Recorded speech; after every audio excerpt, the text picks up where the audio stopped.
Washington has officially plunged into a partial government shutdown as of Wednesday, after Congress failed to approve a funding bill before the midnight deadline. Lawmakers has been left in a tense standoff for weeks, but negotiations between Republicans and Democrats collapsed without resolutions. The immediate cause of the shutdown was the Senate's failure to pass a short-term spending measures known as Continuing Resolutions or CR.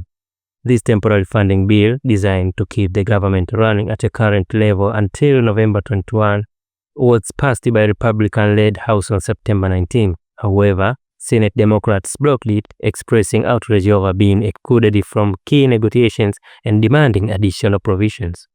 A major sticking point was the extension of enhanced Obamacare subsidies, which were introduced during the COVID-19 pandemic and is set to expire at the end of 2025. Democrats insisted these subsidies be included in the CR. Republican leaders pushed back, saying they were open to discussing healthcare funding later this year, but accused the Democrats of risking a shutdown for the sake of over $1 trillion in new spending. Senate Majority Leader John Stone defending the GOP's stance, saying there was no real reason for shutdown. He pointed out that continuing resolutions has been passed many times in the past without controversy, including 13 occasions under Democratic leadership. Stone insisted Republicans would not be held hostage over what he described as excessive spending demands. With no funding bill in place, the federal government has started the process of shutting down various services. President Donald Trump and the Office of Management and Budget (OMB) has broad authority to decide which federal operations will continue during the shutdown. However, thousands of government workers are facing full layoff or working temporarily without pay, and several agencies may close their doors.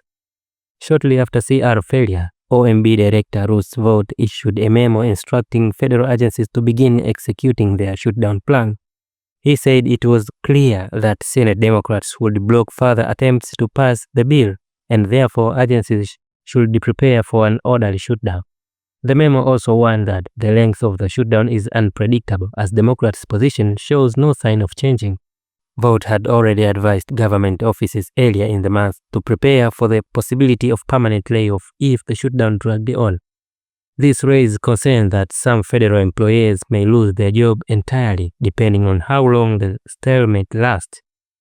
President Trump addressed the situation on Tuesday, saying Republicans did not seek a shutdown but warned that Democrats could face several political consequences if one occurred. He hinted that his administration could make irreversible cuts to programs Democrats support, using the shutdown as leverage. Senate Minority Leader Chuck Schumer sharply criticized Trump's comments, accusing him of using federal workers as political pawns. Schumer said Democrats remain ready to negotiate a bipartisan deal, but argued that Republicans must take responsibility for ending the crisis. The Congressional Budget Office has cautioned that the economic impact of a prolonged shutdown could be significant. In a letter to Senate Leader, CBO Director Philip Swagger outlined potential disruption to government services, lost productivity, and ripple effects on the broader economy.